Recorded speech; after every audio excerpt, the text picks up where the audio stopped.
ಧರ್ಮಸ್ಥಳದ ವಿಚಾರದಲ್ಲಿ ನಿನ್ನೆ ಭಾರತೀಯ ಜನತಾ ಪಾರ್ಟಿ ನಮ್ಮ ಹೋರಾಟವನ್ನ ಈಗಾಗಲೇ ಘೋಷಣೆ ಮಾಡಿದ್ದೇವೆ.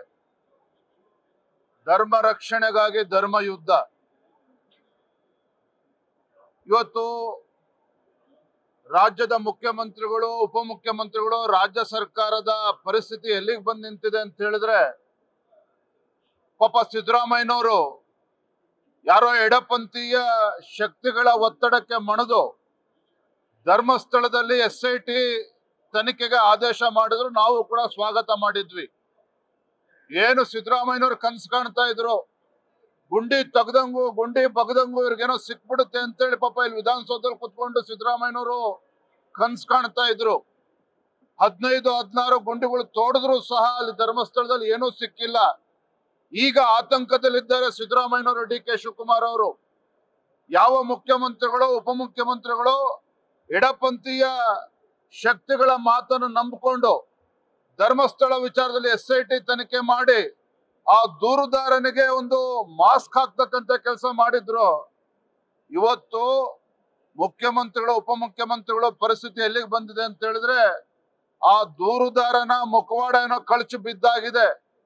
ಆದ್ರೆ ಮುಖ್ಯಮಂತ್ರಿಗಳು, ಉಪಮುಖ್ಯಮಂತ್ರಿಗಳು ಅವ್ರೀಗ ಮಾಸ್ಕ್ ಅನ್ನ ಹಾಕೊಂಡು ಇವತ್ತು ರಾಜ್ಯದಲ್ಲಿ ಓಡಾಡ್ತಕ್ಕಂತ ಪರಿಸ್ಥಿತಿ ಇವತ್ತು ಬಂದ್ ನಿಂತಿದೆ. ನಾವು ಎತ್ತಿರ್ತಕ್ಕಂಥ ಪ್ರಶ್ನೆ ಇಷ್ಟೇನೆ. ಇವತ್ತು ಈ ಒಂದು ಹಿಂದೂ ಧಾರ್ಮಿಕ ಭಾವನೆಗಳಿಗೆ ಧಕ್ಕೆ ತರ್ತಕ್ಕಂಥ ನಿಟ್ಟಿನಲ್ಲಿ ಇವತ್ತೇನು ರಾಜ್ಯ ಸರ್ಕಾರ ಇವತ್ತು ಅವಿವೇಕತನದಿಂದ ನಡ್ಕೊಳ್ತಾ ಇದೆ. ಆ ದೂರುದಾರ ಹಿಂದೆ ಇರ್ತಕ್ಕಂಥ ಏನು ದುಷ್ಟ ಶಕ್ತಿಗಳ ವಿರುದ್ಧ ಯಾವುದೇ ಒಂದು ಕ್ರಮವನ್ನ ಕೈಗೊಳ್ತಾ ಇಲ್ಲ.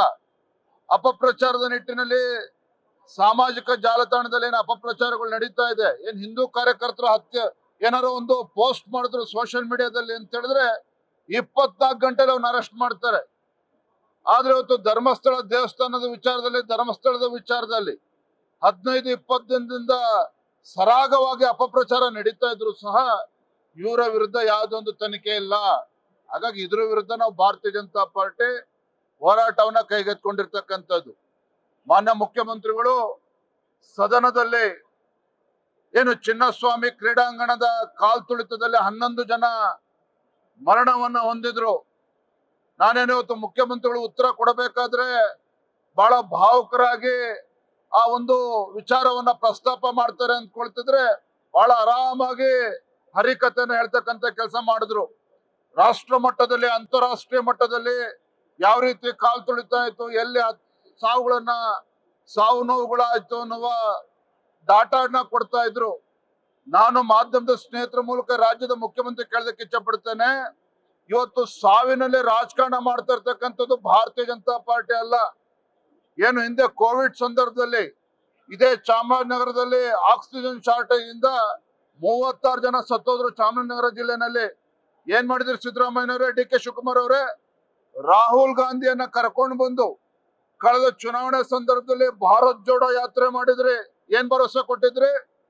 ಭಾರತ್ ಜೋಡೋ ಯಾತ್ರೆ ಸಂದರ್ಭದಲ್ಲಿ ಚಾಮರಾಜನಗರದಲ್ಲಿ ಆ 36 ಜನ ಅವ್ರನ್ನ ಭೇಟಿ ಮಾಡಿ 36 ಜನಕ್ಕೂ ಕೂಡ ಸರ್ಕಾರ ಬಂದ್ಮೇಲೆ ಸರ್ಕಾರಿ ನೌಕರಿ ಕೊಡ್ತೀವಿ ಅಂತ ಹೇಳಿದ್ರಿ.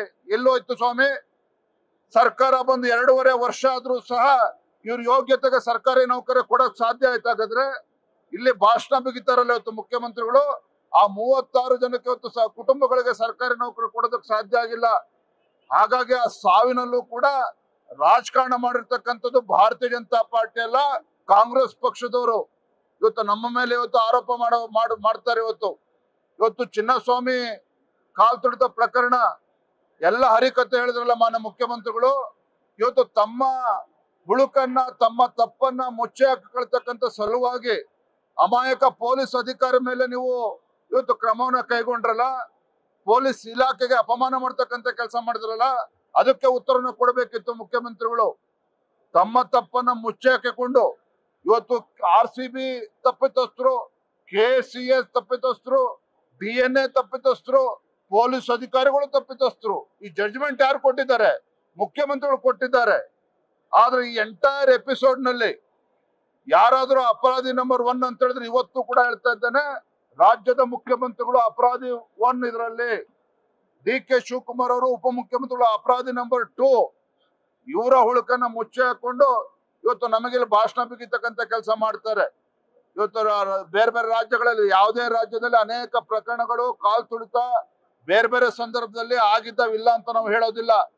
ಆದ್ರೆ ಬೇರೆ ಯಾವುದೇ ರಾಜ್ಯದಲ್ಲಿ ಮುಖ್ಯಮಂತ್ರಿಗಳೇ ಇವತ್ತೇನು RCB ಗೆದ್ದಾಗ ಇವತ್ತೇನು ಭಾಷಣ ಬಿಗಿದ್ರಲ್ಲ, ಏನ್ ಎಷ್ಟು ಜನ ಇದ್ದಾರೆ ಕರ್ನಾಟಕದವರು ಅಂತೇಳಿ. ಸ್ವಾಮಿ ಮುಖ್ಯಮಂತ್ರಿಗಳೇ, ಅವತ್ತು ನಮ್ಮ ವಿಧಾನಸೌಧದ ಗ್ರ್ಯಾಂಡ್ ಸ್ಟೆಪ್ಸ್ ಮುಂದೆ ಇವತ್ತು ಸೆಲೆಬ್ರೇಷನ್ ಮಾಡ್ಬೇಕು ಅಂತೇಳಿ ಸಿದ್ದರಾಮಯ್ಯ ತೀರ್ಮಾನ ಮಾಡಿದ್ರಲ್ಲ, ಅವಾಗ ಗೊತ್ತಿರ್ಲಿಲ್ವಾ RCB ನಲ್ಲಿ ಕರ್ನಾಟಕದ ಎಷ್ಟು ಜನ ಪ್ಲೇಯರ್ಸ್ ಇದ್ದಾರೆ ಅಂತೇಳಿ? ತಮ್ಮ ಕುಟುಂಬದ ಸದಸ್ಯನ ಕರೆದುಕೊಂಡೋಗಿ ಅಲ್ಲಿ ಸೆಲ್ಫಿ ಹೊಡಿಸ್ಕೊಳ್ತಕ್ಕಂತ ಕೆಲಸ ಮಾಡಿದ್ರಲ್ಲ, ಅವತ್ತು ಗೊತ್ತಿರಲಿಲ್ವಾ RCB ಟೀಮ್ ಅಲ್ಲಿ ಎಷ್ಟು ಜನ ಕನ್ನಡಿಗರು ಇದ್ದಾರೆ ಅಂತೇಳಿ? ಇವತ್ತು ನೆನಪಾಗ್ತಿದೆ ಮುಖ್ಯಮಂತ್ರಿಗಳಿಗೆ. ಇವತ್ತು ಇಷ್ಟೋ ಇಂಥ ಒಂದು ದುರ್ಘಟನೆ ನಡೆದಾಗ 11 ಜನ ಅಮಾಯಕರ ಮರಳು ತೀರ್ಕೊಂಡಾಗ ನಿಮ್ಮ ಎಡವಟ್ಟಿನಿಂದಾಗಿ, ಸರ್ಕಾರದ ಎಡವಟ್ಟಿನಿಂದಾಗಿ ಪ್ರಾಣ ಕಳ್ಕೊಂಡಿದ್ದಾರೆ. ಇವತ್ತು ನಮಗೆ ಉಪದೇಶವನ್ನು ಬಿಗಿತಕ್ಕಂತ ಕೆಲಸ ಮಾಡ್ತಾ ಇದ್ದಾರೆ. ಇವತ್ತು ಚಿನ್ನಸ್ವಾಮಿ ಕ್ರೀಡಾಂಗಣದ ಕಾಲ್ ತುಳಿತ, ಇದು ಮುಖ್ಯಮಂತ್ರಿಗಳು ಸರ್ಕಾರಿ ಪ್ರಾಯೋಜಿತದ ಕೊಲೆ. ಇದರ ಸಂಪೂರ್ಣ ಜವಾಬ್ದಾರಿಯನ್ನ ಮುಖ್ಯಮಂತ್ರಿಗಳು ಉಪಮುಖ್ಯಮಂತ್ರಿಗಳೇ ಹೊತ್ಕೋಬೇಕಾಗ್ತದೆ. Thank you. ನ್ಯೂಸ್ ಫಸ್ಟ್, ನಿರ್ಭೀತಿಯಿಂದ ನಿಮ್ಮ ಪರವಾಗಿ.